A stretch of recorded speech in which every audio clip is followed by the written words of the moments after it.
Bonjour les DevFest. Vous allez bien? Vous avez bien mangé? C'est qui les vénards qui ont pu goûter les petits burgers? Levez la main. Oh, les vénards, les chanceux. Bon, alors pour commencer l'après-midi, déjà je vous interdis de piquer du nez après le repas, puisqu'on va parler de platform engineering. Et c'est Julien qui va nous présenter Backstage. Alors Backstage, c'est un framework open source qui a été développé par Spotify et qui va nous permettre de créer des développeurs portals. Je vous demande un tonnerre d'applaudissements pour accueillir Julien.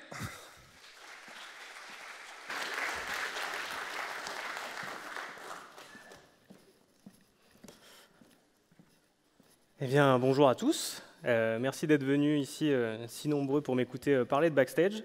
C'est la première fois que je viens à Nantes et au DevFest Nantes de manière générale, donc je suis vraiment très content de vous voir. Enfin, de vous voir, j'essaye, mais c'est difficile. Donc, comme vous le savez, on va parler de Backstage. Mais avant d'entrer dans le vif du sujet, je voudrais qu'on passe sur un autre terme qui est présent dans le titre de la présentation, c'est le platform engineering. Donc en fait, je pense qu'il est important de définir d'abord ce qu'est le platform engineering parce que sans ce concept, en fait, on n'aurait pas d'intérêt de parler de Backstage aujourd'hui. Et de ça, on va retirer deux termes qu'on va développer juste après.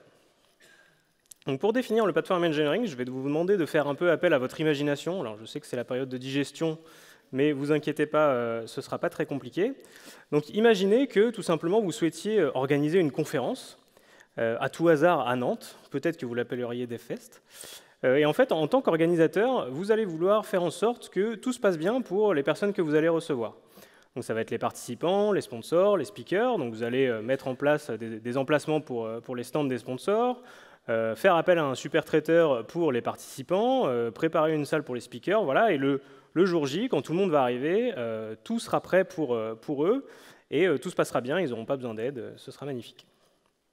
Et bien en fait, le platform engineering, c'est exactement pareil, sauf qu'en tant qu'ingénieur de la plateforme, vous allez créer des outils et créer des chemins prédéfinis pour les équipes de développement pour qu'elles puissent réaliser leur travail dans les meilleures conditions et en autonomie. Dans ce que je dis là, où il y a peut-être une petite vibe un peu DevOps, ça va servir les mêmes objectifs, mais pas de la même façon. Le platform engineering, on va vraiment se concentrer sur la création des outils pour les équipes de développement. Donc du coup, le premier terme qu'on va introduire, c'est un acronyme, c'est IDP, pour Internal Developer Platform. La plateforme, ça va vraiment être le cœur du platform engineering, ça va être une très très grosse partie. Et en fait, on va essayer d'améliorer 5 concepts. Alors j'en ai retenu 5, mais pourrait y en avoir d'autres. Mais en tout cas, moi, c'est les 5 qui me parlent en particulier. Le premier, c'est le self-service.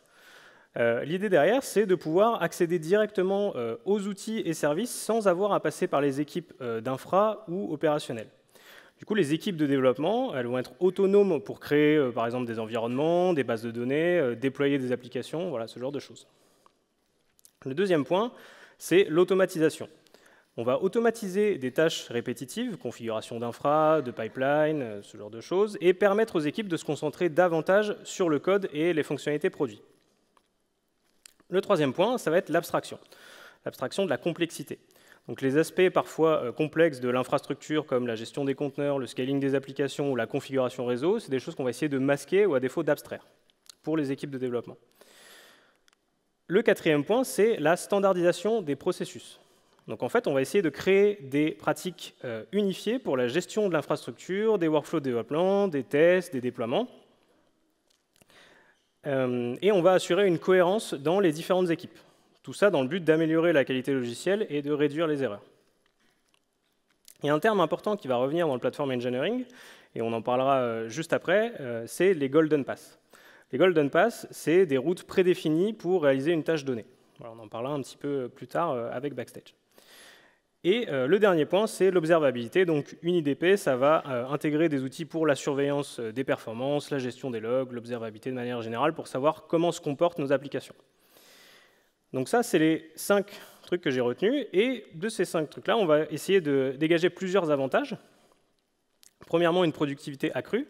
Réduire les tâches répétitives et complexes pour se concentrer sur ce sur quoi on est efficace. Une autonomie accrue en décentralisant les opérations. Une réduction des erreurs en créant des standards et une amélioration du time to market en automatisant des étapes du processus de développement et de mise en production aussi. Et le plus important à mes yeux, on va améliorer l'expérience des développeurs en supprimant des points de friction. Du coup, c'est bien beau tout ça, mais que vient faire Backstage dans cette histoire? Donc en fait, maintenant que vous avez développé cette Internal Developer Platform, que vous avez peut-être exposé à travers des endpoints d'API, une CLI, que sais-je, vous allez devoir mettre à disposition ces services de façon un peu plus accessible, un peu plus user-friendly, et c'est là que Backstage va intervenir et on va introduire cette fois le deuxième terme dont je vous avais dit au début qu'on allait dégager du platform engineering. Et donc c'est un nouvel acronyme, et cet acronyme c'est IDP. Alors là, normalement vous êtes un peu pantois, vous vous dites bah, c'est bizarre, il nous a déjà introduit ce terme. Et donc en fait il y a quelqu'un qui s'est dit que c'était une bonne idée de mettre une autre signification derrière un même acronyme, et cette fois au lieu d'avoir Internal Developer Platform, on aura Internal Developer Portal. Donc c'est hyper chiant pour s'y retrouver. Mais du coup, quelle différence entre les deux? En fait, le portail, ça va être le point d'entrée de votre plateforme. Et j'irai même un peu plus loin, ça va être le point d'entrée de votre écosystème. En fait, plutôt que de naviguer entre différents systèmes ou interfaces, les équipes de développement vont avoir un seul point d'entrée pour toutes leurs interactions. Donc le portail, ça va être une vitrine où les développeurs pourront retrouver tous les outils dont ils ont besoin. On va simplifier la découverte et l'accès aux services et ressources internes, par exemple des environnements de test, de la doc, des API, des bibliothèques de code, bon, voilà, vous pouvez imaginer plein de choses. Et on va surtout essayer de fournir une expérience personnalisée en fonction de son rôle ou de l'équipe à laquelle on appartient. L'idée derrière ça, de personnaliser l'expérience, c'est d'augmenter le taux d'adhésion à l'outil. C'est un point qui est vraiment important et central sur un outil comme ça, où toutes les équipes vont converger. Et donc, si on résume un peu, l'Internal Developer Portal, c'est un hub centralisé qui fournit une interface pour accéder à tous les outils, ressources et services à disposition des développeurs dans l'organisation. La plateforme, c'est vraiment le moteur technique, et le portail, c'est sa vitrine. Et donc, Backstage aujourd'hui, et ça tombe bien parce que Backstage, ce n'est pas un développeur portal. Donc là, vous êtes de nouveau pantois, qu'est-ce qu'il nous raconte celui-là? Backstage, il y a une notion vraiment très importante, c'est un framework pour construire des développeurs portal. J'insiste sur le fait que ce soit un framework, parce que je l'ai vu beaucoup de fois en discutant avec d'autres personnes qui essaient de s'en servir, ou même des personnes qui gravitent autour d'une équipe qui s'en sert. C'est vraiment un framework, donc ce n'est pas quelque chose que vous allez pouvoir juste déployer, et paf, miracle, vous faites du platform engineering, vous avez toute une plateforme derrière. Non, non. On est juste vraiment sur la partie portail, et c'est un framework avec lequel vous allez pouvoir personnaliser l'expérience que vous voulez apporter. Donc Backstage, ça a été développé par Spotify à la base. C'est maintenant incubé à la CNCF, la Cloud Native Computing Foundation. Et en fait, Spotify, ils sont partis d'un constat peut-être que vous avez aussi dans vos organisations, c'est que voilà, ils avaient de plus en plus d'équipes, de développeurs, de produits. Et ça devenait vite le bazar pour s'y retrouver, pour savoir ce qui se passait dans l'entreprise. Et donc voilà, ils se sont dit, on va tout regrouper en une seule interface. Et aussi, via ça, ils voulaient améliorer certaines métriques. Par exemple, combien de temps met un nouveau développeur qui arrive chez nous pour terminer 10 PR? Voilà, c'est un truc un peu au pif. Ça pourrait être d'autres choses selon votre contexte. Et l'idée, c'est en facilitant tous les processus de réduire ce temps. Donc ce que je vous propose, c'est qu'on passe en revue les features apportées par Backstage, apportées par le framework, et qu'on essaie de les associer au concept qu'on souhaite développer à travers le platform engineering. Donc la première feature dont je voudrais parler, c'est le software catalogue. Donc ça, c'est vraiment le cœur de Backstage. Sans ça, tout le reste ne fonctionnera pas. Donc le catalogue, c'est un système centralisé qui va suivre l'ownership et les métadatas des softwares au sein de votre écosystème. Les services, les sites web, les API, tout ce que vous voulez. Le catalogue, il est construit autour de fichiers YAML, qui sont stockés avec le code, donc sous-entendu directement dans les repos de chacun de vos produits, de vos API, sites web, etc. Ces fichiers ils vont être lus par Backstage, et leur contenu va être référencé dans le catalogue. Alors, ce que vous allez décrire dans ces fichiers, ça va être vos API, vos sites web, voilà, dire ce projet contient 2 API, etc. Et ces informations-là vont être transformées dans le catalogue et on va appeler ça des entités. Donc une entité, si vous m'entendez dire ça après, c'est un élément du catalogue. Et donc en fait, à travers ce catalogue, on va déjà avoir plusieurs choses. On va donner de l'autonomie aux équipes pour référencer leurs produits dans le portail. Donc c'est chaque équipe qui, dans ses repos, va créer son petit fichier YAML pour dire, bah voilà, moi j'ai une API, un site web. À travers ça, on va pouvoir, pour les membres de l'équipe, avoir une vision personnalisée dans le portail de ce qu'ils possèdent. Voilà, ils vont pouvoir dire, bah voilà, ce produit, c'est tel et tel utilisateur qui en sont acteurs. Et du coup, pour les personnes externes à ce projet, on va aussi donner de la visibilité sur qui possède quoi. Moi, je travaille dans un groupe où il y a vraiment beaucoup de monde, et c'est toujours un enfer pour retrouver qui est tech lead de telle équipe, de tel projet, tout ça. Et là, au moins, vous avez une visu de l'organisation et qui appartient à tel projet. Donc ça, c'est la première chose. Ne vous en faites pas, il y a une démo juste après avoir présenté les features. Alors, la deuxième feature, c'est les software templates. Si vous vous souvenez bien, j'ai mentionné un truc plus tôt, c'est les Golden Pass. L'idée des Golden Pass, c'est de mettre en avant des bonnes pratiques, des étapes, des outils pour réaliser une tâche spécifique au sein de l'organisation. Un Golden Pass, ça peut être un template, voilà, avec juste des informations à remplir, ou un workflow guidé, par exemple, pour de l'onboarding pour des nouveaux développeurs. Les points clés d'un Golden Pass réussi, ça va être un chemin pour une tâche donnée, une réduction de la charge cognitive, c'est simple, c'est clair, c'est les bonnes pratiques, voilà, on ne se pose pas trop de questions.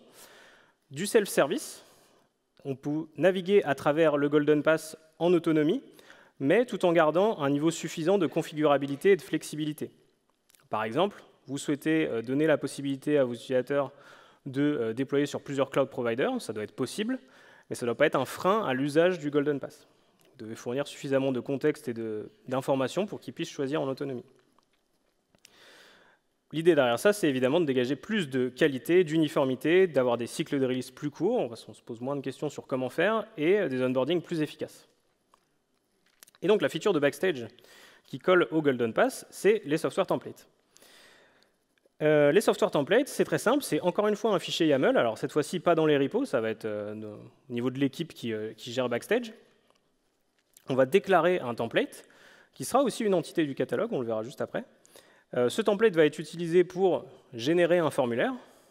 Les utilisateurs vont pouvoir remplir le formulaire, et nous, après, on peut faire des actions avec les données saisies. Voilà, c'est vraiment très simple. Et comme son nom l'indique, en fait, c'est orienté pour créer des softwares, sous-entendu, créer des repos en fait, derrière.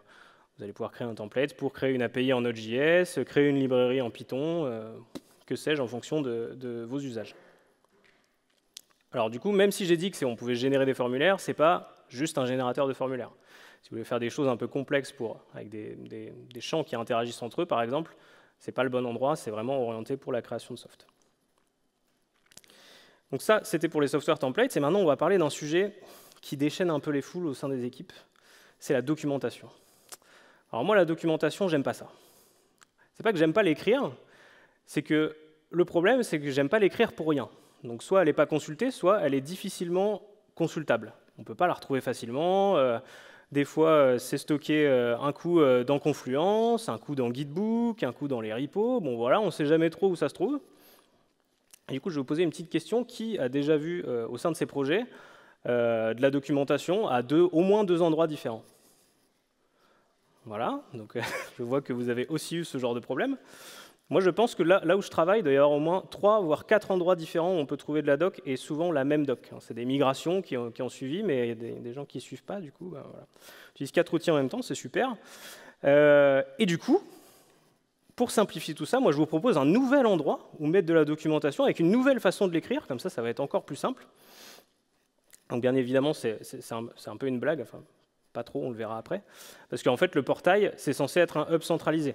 Donc c'est quand même logique de pouvoir y retrouver de la documentation adossée à nos projets, aux entités du catalogue. Donc ce que vous allez pouvoir faire avec la TechDocs, c'est que vous allez pouvoir écrire votre doc en Markdown, peut-être que vous le faites déjà. Backstage va encore une fois aller récupérer les fichiers, et grâce à un outil qui s'appelle MKDocs, il va vous générer des pages web statiques avec votre documentation. Alors ce qui est cool avec MKDocs, c'est que il y a plus de fonctionnalités que le Markdown classique. Vous allez pouvoir, par exemple, mettre des plugins pour intégrer des diagrammes Mermaid, si c'est quelque chose que vous utilisez. Il y a tout un tas d'autres plugins pour intégrer des sources de données externes. Donc voilà, vous allez pouvoir quand même customiser pas mal cette doc. et stocker les pages statiques générées sur du cloud storage ou solutions assimilées. Donc voilà, là on a eu le software catalogue, software template, la tech docs, et on commence déjà à avoir pas mal d'informations qu'on est capable de référencer au sein de Backstage. Et du coup, ça serait bien qu'on ait un moyen de retrouver facilement ces informations. Ce que je vous ai dit avec la documentation, moi, c'est ce qui me pose problème, c'est qu'on ne peut pas retrouver facilement les infos. Et du coup, ça tombe bien, Backstage offre une fonctionnalité de recherche qu'on va pouvoir étendre. Donc, par défaut, la recherche vous permet de chercher des informations au sein du catalogue et au sein de la TechDocs. Mais admettons que vous rajoutiez un plugin sur Backstage. Par exemple, il y a un plugin pour intégrer des ADR qui est basé sur un template d'ADR, je ne sais plus lequel. Mais bref, ces ADR, par défaut, ne sont pas recherchables dans Backstage. Et du coup, ça tombe bien, la communauté a pensé à vous et ils ont aussi créé une extension pour le plugin de recherche pour intégrer de la recherche sur les ADR. Je crois qu'il y a un plugin aussi pour rechercher des issues sur Stack Overflow. Alors, je ne sais pas vraiment à quoi ça sert, mais en tout cas, c'est possible. Donc, je vous propose de faire une petite démo de tout ça. Hop, tac, c'est super. Donc, j'ai booté une application Backstage. Là, on arrive sur la page de login. Donc, par défaut, on peut se loguer en tant que guest. Donc, en fait, on n'est juste pas logué, on accède à l'interface. Et j'ai rajouté le SSO avec GitHub. Vous pourriez rajouter le SSO avec n'importe quoi si vous le vouliez. Il y a quelques trucs qui sont supportés par défaut, GitHub, GitLab, Google, voilà, ce genre de choses. Donc là, je vais me connecter. Hop. Et donc, j'arrive sur une instance de Backstage. Alors, il n'y a pas grand-chose dessus. Pour l'instant, on arrive sur la page du catalogue. Alors, je vais zoomer un peu pour les gens au fond, si vous ne voyez pas bien. Ici, on a un tableau avec une liste d'entités référencées dans le catalogue. On a plusieurs types d'entités, des kinds. Chaque kind a plusieurs types. Ici, on a un service et un site web. On peut voir que MyNodeApp, je suis owner de cette application.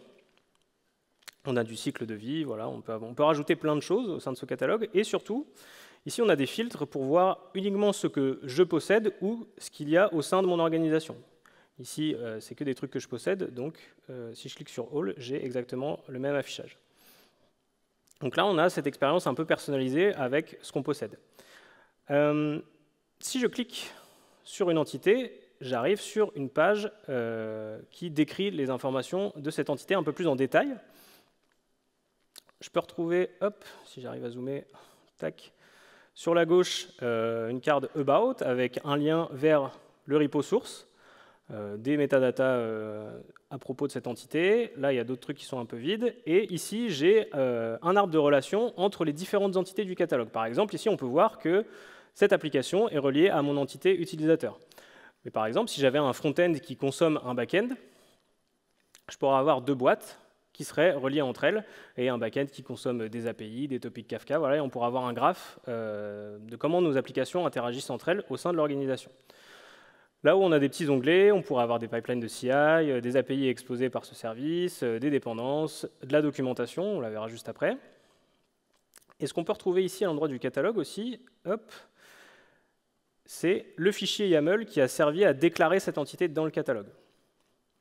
Donc ici, c'est un fichier YAML assez simple. Ceux qui font un peu de Kubernetes reconnaîtront peut-être un peu cette structure. Il y a des informations qui sont rajoutées par Backstage dans cet affichage. On verra après un peu à quoi ça ressemble quand c'est déclaré à la main. Mais voilà, on retrouve des annotations, on peut avoir des labels aussi, il y a des relations là, entre les entités. Voilà, bon, ça ressemble un peu à ce qu'on a vu déjà avant. Hop. Donc ça, c'est pour la partie catalogue. Ensuite, je vous ai dit qu'on avait des software templates. Là, ici, j'ai créé plusieurs templates d'exemples que j'ai regroupés en plusieurs catégories. J'ai une catégorie pour créer différentes librairies, une librairie Python, Node, Java, peu importe, des services, des sites web et un autre template. Je vais prendre l'exemple d'une application Node.js. Voilà, hop, j'arrive sur un formulaire avec différentes étapes. Je vais appeler mon application test Node, hop. Je passe à l'étape suivante. Là, on me demande de remplir qui sera owner du repo. Tac, c'est moi. Hop, test node. J'ai une étape de review pour voir les informations que j'ai saisies. Alors là, il y a très peu de champs, donc forcément, l'étape de review paraît peut-être un peu inutile, mais avec un formulaire plus complexe, ça peut avoir du sens. Je clique sur Create, et là-haut, voilà, j'ai un petit loader, j'ai mes étapes qui se font une à une, et à la fin, j'ai un résultat qui me dit que j'ai un lien vers mon repo ou que je peux voir l'entité dans le catalogue. Donc, il faut aller la voir directement dans le catalogue. Voilà, donc c'est bien l'entité test node que j'ai créée, et je peux cliquer pour aller voir les sources sur GitHub. Donc ces sources, c'est moi qui les ai choisies, c'est moi l'équipe qui travaille sur Backstage ou sur la plateforme. Donc je peux définir des librairies par défaut, voilà, avoir un peu des guidelines sur comment démarrer en fait une application Node.js. Le but, c'est pas juste de popper un repo et de l'appeler testnode. Et donc là, on va retrouver le fameux fichier YAML par défaut. Et après, ça, c'est personnalisable par les équipes pour ajouter des annotations, des ID vers des services, vers Datadog, que sais-je, pour afficher ensuite des trucs dans Backstage. Voilà, donc il est un peu plus simple que celui que je vous ai montré tout à l'heure. Il y a moins de choses parce que Backstage n'a pas encore rajouté ici ces informations. Hop. Tac. Comment je reviens? Hop. De retour sur Backstage. Sur ce projet d'exemple, j'ai aussi mis de la documentation par défaut. Donc si je vais sur l'onglet Docs, je me retrouve avec une page, et il essaie de me régénérer une nouvelle version de la doc au cas où. Je me retrouve avec une page avec un sommaire sur le côté, avec les différentes pages de documentation, et ici, un autre petit sommaire pour cette page uniquement. Donc là, j'ai vraiment la documentation adossée à mon projet. Et pour la recherche, j'ai une recherche ici. Si je tape Node, par exemple, on va me retourner les entités du catalogue qui correspondent à Node. Alors, il n'y a pas encore celle que je viens de créer parce qu'elle n'a pas encore été indexée par la recherche.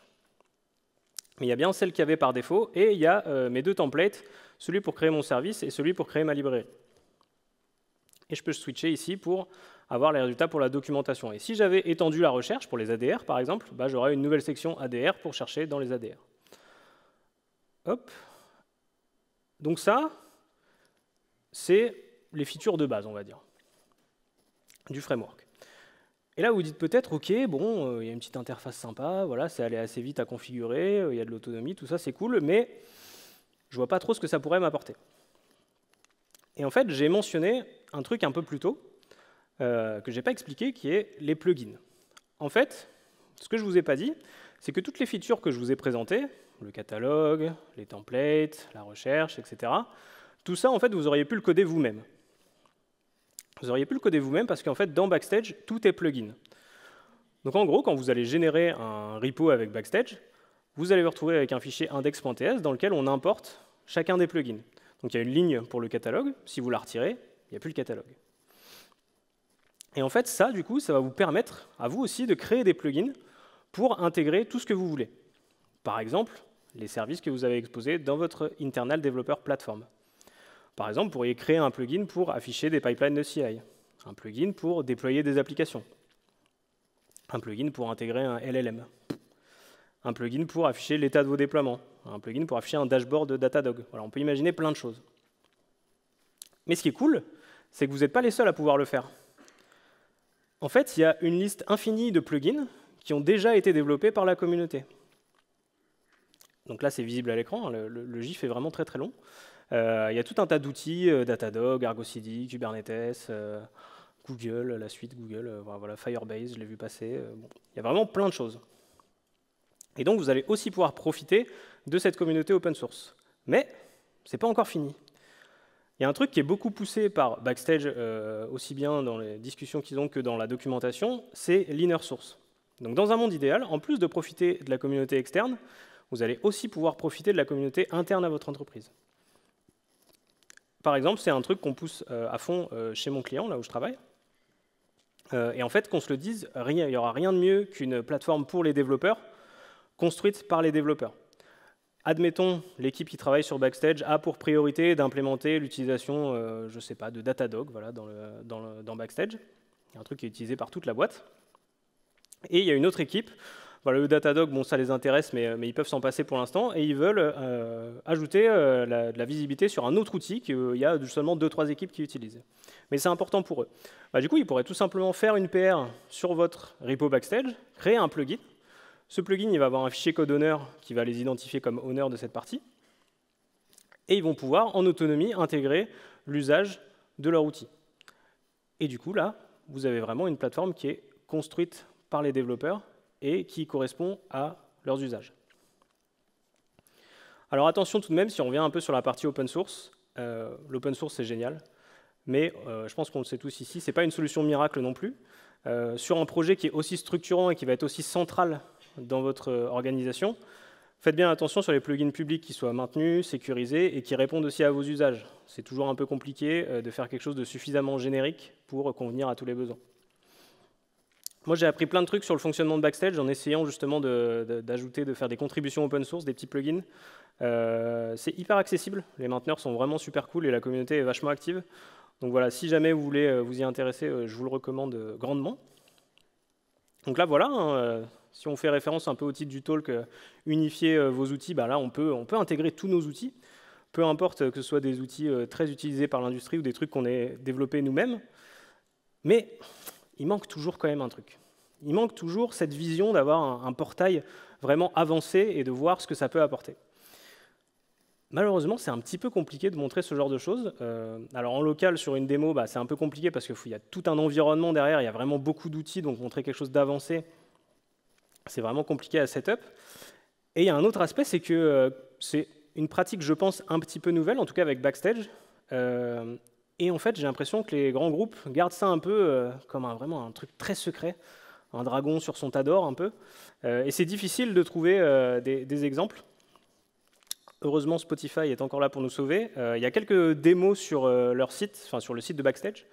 Alors, je ne sais pas de quand datent exactement ces interfaces, mais ça montre quelque chose d'un peu plus avancé. Ici, on a une homepage avec voilà, des entités en favoris, des entités qu'on a vues récemment. C'est peut-être un peu petit pour les gens au fond, je suis désolé.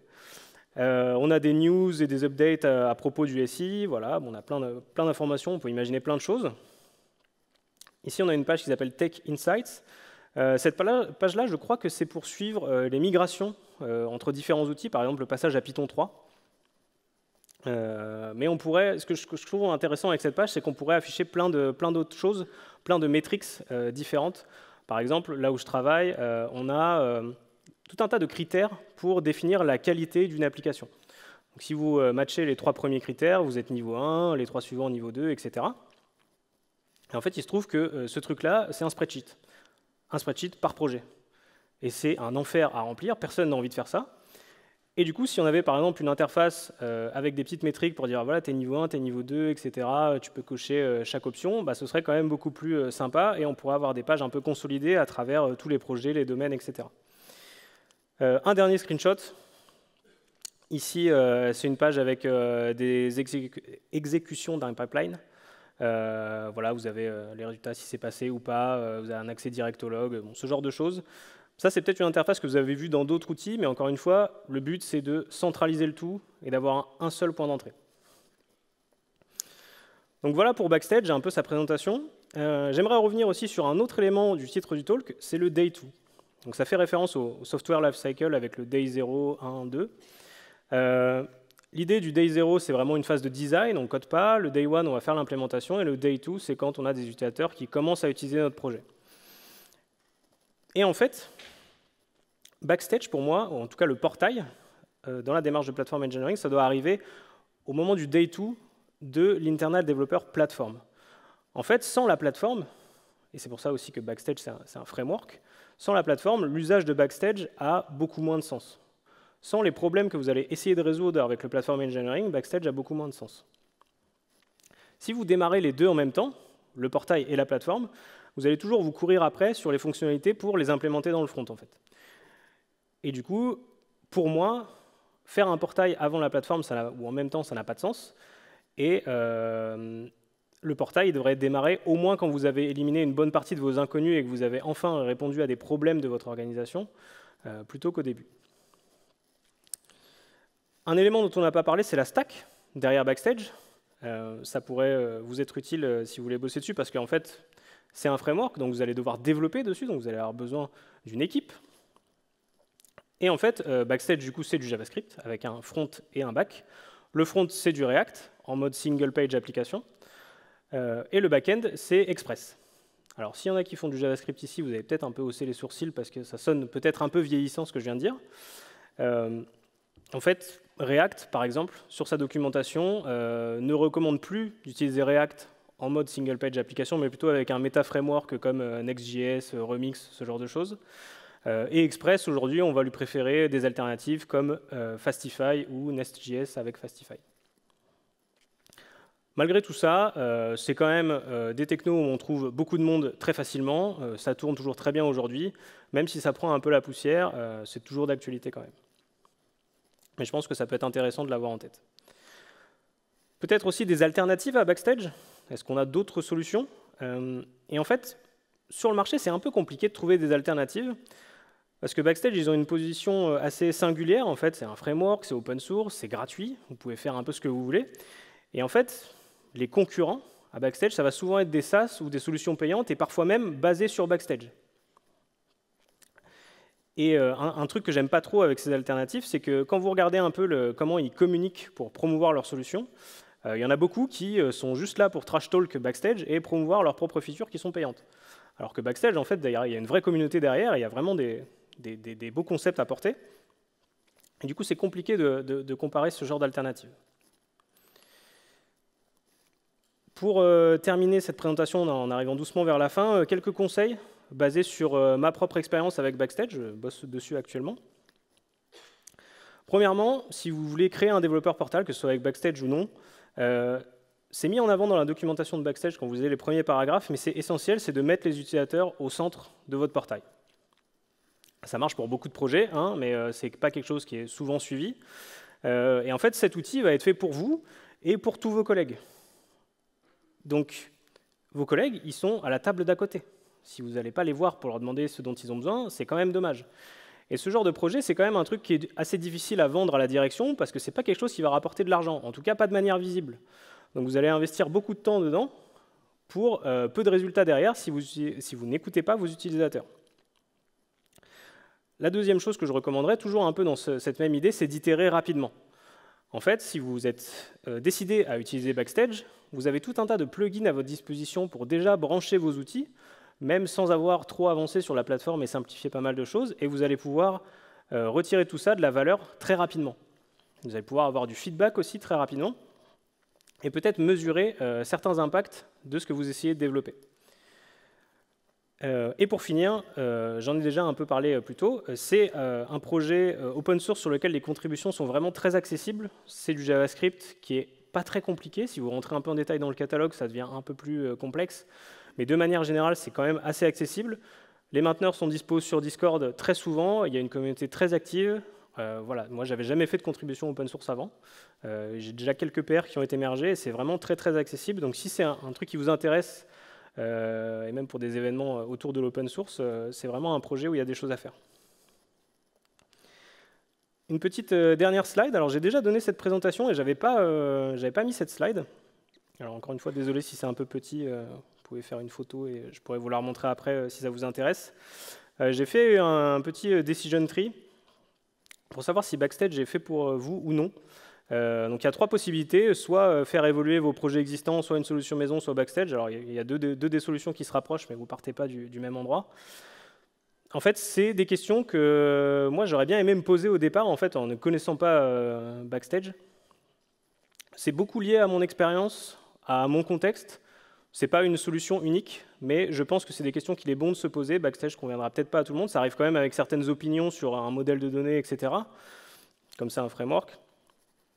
Donc voilà, posez-vous les bonnes questions avant de démarrer dessus. On ne fait pas du hype-driven development, par pitié. Donc voilà. Dernière petite chose, quelques ressources. Le blog platformengineering.org, leur chaîne YouTube, la chaîne YouTube de la CNCF aussi. Il y a eu une conférence cette année, je crois qu'il y a une nouvelle édition bientôt, dédiée uniquement à Backstage. Donc il y a vraiment plein de ressources là-dessus. Le blog d'Humanitech aussi. Le blog de Spotify, internaldeveloperplatform.org et la page community de Backstage. Il y a pas mal de retours d'expérience aussi de grands groupes. Il y a vraiment pas mal d'acteurs qui utilisent Backstage. Donc ça peut être des ressources aussi intéressantes si vous avez besoin. Et aussi un dernier petit conseil, si vous voulez le lancer sur Backstage, aujourd'hui il y a quand même pas mal de gens qui ont un peu d'expérience dessus. Si vous allez sur le Discord de Backstage aussi, vous pourrez avoir plein de conseils. Il y a plein de gens qui demandent des conseils sur est-ce que c'est vraiment une solution faite pour ce qu'ils ont envie de faire. Et ils répondent vraiment assez facilement. Donc je vous conseille d'aller y faire un tour. Merci, je m'appelle Julien, je suis développeur chez Sphere, je suis allé un peu vite, on va avoir du temps pour des questions. N'hésitez pas à laisser un petit feedback avec le QR code, c'est aussi dispo sur le site du DFS. Voilà, mes réseaux si jamais vous voulez discuter de Backstage, et je vais rester sur la conférence toute l'après-midi, voilà, si vous avez d'autres questions qu'on n'aura pas pu répondre ici. Merci beaucoup.